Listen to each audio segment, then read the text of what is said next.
स्वागत है आप सभी के पसंदीदा चैनल राय एजुकेशन में। सभी मित्रों को सुप्रभात, very good morning to all of you. आज के मॉर्निंग सेशन में आज के मॉर्निंग न्यूज़पेपर से कई इंपॉर्टेंट अपडेट को क्लेरिफाई करेंगे। इसके अलावा 69,000 भर्ती के सापेक्ष पदों पर कुछ गंभीर चर्चा करेंगे। ऑर्डर संबंधित कई ढेर सारी अपडेट आपको देखने को मिल रही है, कई ढेर सारी संभावनाएं आपको सोशल मीडिया पर तैरती नज़र आ रही हैं। कुछ अलग अलग चीज़ें निकल कर आ रही हैं ऑर्डर संबंधित की। जजमेंट जो है डिलीवरी के लिए 17 तारीख के बाद संभवतः आईए मूव जो 17 को होगी, जो टेंटेटिवली डेट दिखाई जा रही है Aman Deswal versus state of UP की, जो आईए लगी हुई है, उसको लेकर लगातार अमन देशवाल जी के द्वारा और अभ्यर्थियों के द्वारा लगातार प्रयास है कि मदर लिस्ट स्टेट जो प्रत्येक ज़िले की है उसको अवेलेबल करा दिया जाए। और उसमें जो प्रॉब्लम क्रिएटेड है, हाई मेरिटोरियस बाहर है, लो मेरिटोरियस इन है, उस पर क्योंकि मेन आईए इसी पर लगी हुई है, लेकिन इस आईयू में सबसे ज़्यादा फोकस रहेगा कि ऑर्डर संबंधित बड़ी बात आपको देखने को मिल जाए। पहली सबसे इम्पोर्टेंट बात, ठीक है ना, तो परेशान नहीं होना है किसी को, सबसे इम्पोर्टेंट बात। और जो सबसे ज़्यादा संभावना जताई जा रही है कि शुक्रवार तक ऑर्डर संबंधित कुछ बड़ी अपडेट आपको देखने को मिल सकती है। ये अलग टीमों के द्वारा सबके अपने अपने प्रयास हैं, सब अपनी तरफ से निर्धारित करना चाह रहे हैं कि कहाँ से कोई एक संभावना निकल कर आए, ताकि जो एकजुटता बनी हुई है अभ्यर्थियों के बीच में वो किसी प्रकार का उस पर प्रश्न चिन्ह न उठ पाए, ठीक है ना। इसके अलावा संशोधन जियो नियुक्ति पत्र एक साथ की बात की गई है, अभ्यर्थी द्वारा लगातार अनवरत धरने की बात की जा रही है। उसका मैं बहुत बड़ा उदाहरण दूंगा, उसकी सफलता मिली है अभ्यर्थियों को। अनवरत धरने की सबसे बड़ी जीत मिली है टीजीटी बायो के अभ्यर्थियों को। अनवरत उन्होंने धरना दिया है और उसका ये रिजल्ट रहा है कि टीजीटी बायो को शामिल कर लिया गया। जल्द विज्ञप्ति जारी करने का आपको उनको आश्वासन दे दिया गया है। और अगली अपडेट है कि अंतर जनपदीय तबादले पर पुनर्विचार याचिका दाखिल कर दी गई। तो चलिए स्टार्ट करते हैं इस वीडियो को, और एक छोटा सा आप लोगों के लिए प्रमोशनल ऐड। इंडिया के लार्जेस्ट लर्निंग प्लेटफॉर्म अनअकैडमी की तरफ से यूपीटीईटी और सीटीटी की आपकी ज़बरदस्त तैयारी कराने के लिए एम सीटेट 2021 कंप्लीट बैच कोर्स आपका सीटेट फॉर पेपर टू यानी कि क्लास 6 to 8 के लिए ऑल बैचेस स्टार्ट हो चुके हैं। और फॉर पेपर 1 यानी कि क्लास 1 to 5 के लिए CTET foundation batch course start कर दिया गया है। और सारे बैच को आप अवेल करा सकते हैं सिर्फ और सिर्फ एक सब्सक्रिप्शन पैक से। इस सब्सक्रिप्शन से आपको ढेर सारी फीचर्स मिलेंगे, जैसे कि आप डायरेक्टली अपने घर से बैठे बैठे सारे लाइव सेशन को आप अटेंड कर सकते हैं बहुत आसानी से। अनलिमिटेड आपके एक्सेस रहेंगे एक सिर्फ और सिर्फ एक सब्सक्रिप्शन पैक से। टॉप एजुकेटर इंडिया के जिनकी कमांड प्रत्येक अलग अलग विषयों की रहेगी, वो आपको मिलेंगे एक ही प्लेटफॉर्म पर। पूरे सिलेबस पर आपकी पकड़ मजबूत बनेगी। और रेगुलर डाउट सेशन, सबसे इम्पॉर्टेंट बात, रेगुलर डाउट सेशंस होंगे। और उन डाउट सेशन के बाद आपने कितना अचीव किया है, लाइव टेस्ट सीरीज़ के माध्यम से आप वो स्कोर आपको पता चलेगा। और तो और आपको जो सारे सिलेबस कवर कराए जाएंगे उसके नोट्स भी आपको हिंदी और इंग्लिश में अवेलेबल कराए जाएंगे। तो ये बहुत इंपॉर्टेंट है। और डिस्क्रिप्शन में लिंक है, आप इसको जाकर देखिए और बहुत अच्छे से सारी चीज़ें क्लियरफाई कर सकते हैं।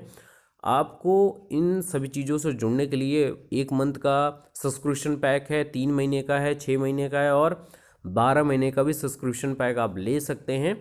EMI ऑप्शन भी अवेलेबल है और आपको अलग से 10% का रेफरल कोड के साथ अलग से छूट भी मिल सकती है। तो फटाफट चाहिए, डिस्क्रिप्शन में लिंक है, डाउनलोड करिए Unacademy learning app play store और एप्पल स्टोर से। तो सबसे इम्पोर्टेंट बात बता दूं, जब से कल आपका अपडेट निकला है कि मंडे को सरकार ने मान ली गई गलती, तो सरकार ने इसके पहले भी सुनवाई पे गलती मानी थी। उन्होंने बोला था कि हम जांच बैठा रहे हैं और NIC के द्वारा जो डाटा दिया गया उसमें क्या त्रुटियां हुई हैं वो हम अपडेट करेंगे। तो उन्होंने विभाग की कोई त्रुटि नहीं दी, अधिकारियों की कोई त्रुटि नहीं दी। उन्होंने स्पष्ट कहा कि NIC में कुछ डाटा मिसमैच हुआ है, अगर हुआ हो तो हम वहाँ पर आपको अवेलेबल करा देंगे। और इस बार, पिछली बार महाधिवक्ता ने स्वीकार किया था, इस बार CSC पैनल के द्वारा ये बात कही गई है। लेकिन सबसे इम्पॉर्टेंट बात है कि किसी को बाहर करना या किसी को अंदर करने की बात नहीं की जाएगी। सबसे इम्पॉर्टेंट बात कि उपचुनाव पर सबसे ज़्यादा फोकस था, क्योंकि हर जगह राजनीति ही धंसी हुई है, चाहे वो शिक्षा विभाग हो। और यही कारण है कि तीव्रतम गति से न भारत न ये प्रदेश आगे तरक्की कर पा रहा है, क्योंकि हर जगह राजनीति जब आप करेंगे तो कोई भी सिस्टम सही तरीके से नहीं आगे बढ़ेगा। तो शिक्षा विभाग का में राजनीति का योगदान पर बहुत बड़ा प्रश्न चिन्ह है और मैं हमेशा से इसका विरोधी रहा हूँ, क्योंकि राजनीति आप करेंगे तो शिक्षा कभी दुरुस्त नहीं हो सकती। शिक्षा स्वतंत्र होनी चाहिए। दूसरी इम्पोर्टेंट बात इसी में कि 17 की आईए के लिए तो काम चल ही रहा है, और जिनको भी आईए से जुड़ना है वो लगभग उनसे जुड़ सकते हैं आप अमन देशवाल जी से। वो लगातार आप लोगों से बात कर रहे हैं अपनी पोस्ट के जरिए, तो आपको उनसे जुड़ना हो तो आप उनसे जुड़ सकते हैं। और बाकी जो धरना है वो धरना अनवरत चल रहा है 37 के का इको गार्डन लखनऊ में, लेकिन इम्पॉर्टेंट है थोड़ी सी वहाँ पे कम है, लेकिन अभ्यर्थी लगातार वहाँ पर प्रयासरत हैं और प्रयास ही आपको जीत दिलाने के लिए बहुत ज़्यादा काफ़ी रहता है। और लगातार उनका आई एप्लीकेशन या उनका केस जो है लखनऊ खंडपीठ या इलाहाबाद हाई कोर्ट की तरफ अग्रसर करने के लिए आर्थिक सहयोग की बात की जा रही है। यह आपके ऊपर पूरी तरीके से डिपेंडेंट है कि आप किस प्रकार की अपनी एकजुटता को तय करते हैं, चाहे यहाँ पर चाहे सुप्रीम कोर्ट में।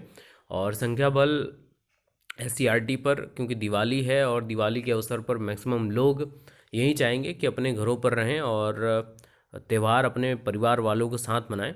तो सबसे मेरा निवेदन है कि आप सभी अपने परिवार वालों के साथ रहें, अपने स्वास्थ्य का ध्यान रखें। जैसे ही ये छुट्टियां बीतती हैं आप सभी एकजुटता के साथ पूरे दल बल के साथ अपनी एकजुटता को प्रदर्शित करिए, और एक साथ जो यहाँ पर लिखा हुआ है ना इस बैनर में कि परीक्षा जब एक साथ हुई है, परिणाम एक साथ आया, चयन सूची में सबको स्थान एक साथ मिला, तो फिर नियुक्ति एक साथ क्यों नहीं की गई? ये जो प्रश्न है, इसी प्रश्न के उत्तर में मैं आप सभी से बात कर रहा हूँ कि एक साथ प्रक्रिया को आगे बढ़ाने की बात की जाए।